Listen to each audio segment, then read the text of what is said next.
Саляму алейкум ва рахматуллахи ва баракатуху.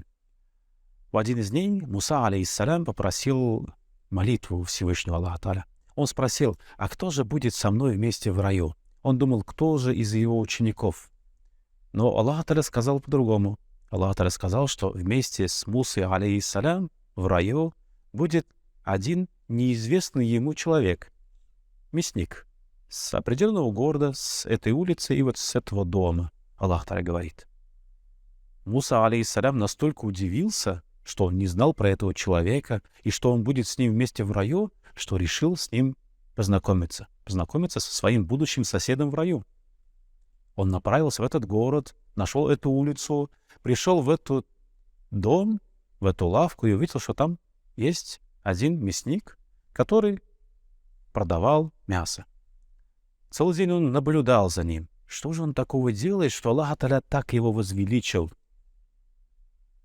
Но не найдя никаких феноменальных, неизвестных Мусе, алейхиссалям, благих деяний, Муса, алейхиссалям, пробыл рядом с ним до вечера.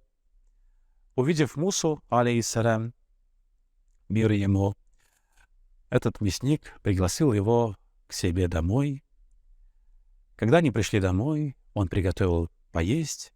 И когда уже все было готово, Муса, алейхиссалям, думал, что сейчас его накормят, потому что целый день он не ел ничего. Крошки хлеба даже не было во рту. Но тут он предпочел своему гостю кого-то другого. Он взял кусочек готового мяса и очень мелко стал его нарезать. И когда еда была готова, он самую вкусную часть еды отложил в тарелку и пошел в один угол комнаты. Там была ширма, он отодвинул эту ширму, и тут Муса, мир ему, увидел, что там была очень старая, слепая женщина. Он с любовью ее посадил, этот мясник, и кусочек за кусочком, как маленького ребенка, стал кормить эту женщину, кусочек за кусочком, с лаской, с добротою. И каждый раз, когда он клал кусочек еды в рот этой престарелой слепой женщины, она что-то читала, ее губы шевелились. Когда он накормил ее, также с любовью обратно уложил в постель,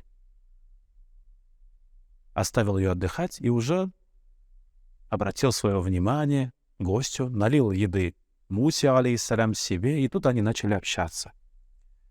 Муса, алейхиссалям, был удивлен этим самым, ведь гость, он гость от Аллаха, нужно ему сначала вроде выказать свое почтение. И он спросил, а кто эта женщина? Мясник сказал, это моя мама.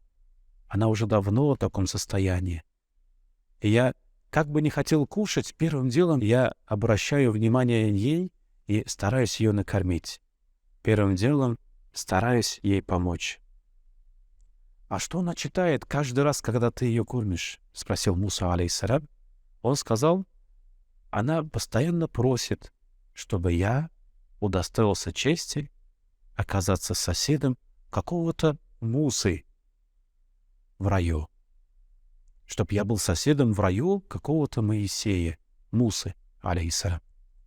Муса, алейхиссалям, когда услышал эти слова, он растрогался и сказал, скажи твоей маме, ее молитва была услышана, что тебе обещан рай, и ты будешь моим соседом, ответил Муса, алейхиссалям. Мы иногда, знаете, предпочитаем читать много молитв, проводим очень много времени в мечетях или читаем по много раз определенные молитвы, но в то же самое время мы, возможно, теряем намного больше. Мы, не обращая внимания на потребности или на нужду наших родителей, мы теряем намного больше. И вот пророк Мухаммад, алейхиссалату вассалям, в одном из изречений говорит, поистине под ногами ваших матерей находится рай.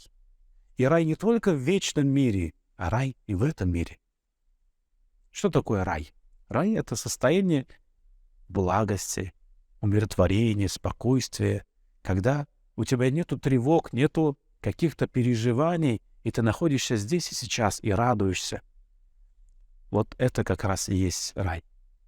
И когда мы выказываем свое почтение, уважение к нашим близким, родителям, пожилым людям, мы порой получаем даже большее, чем если бы мы днем и ночью находились в мечетях.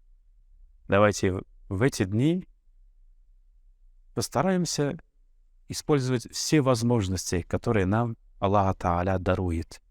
Ведь престарелые наши родители — это не обуза, это наша возможность, это наш ключик к воротам рая. Наше служение для них, наше ухаживание за ними — это наш ключик, который открывает милость Всевышнего Аллаха Тааля. Пусть Аллах удостоит нас чести быть из числа тех, кто будет обрадован раем. Ассаляму алейкум ва рахматуллахи ва баракатуху.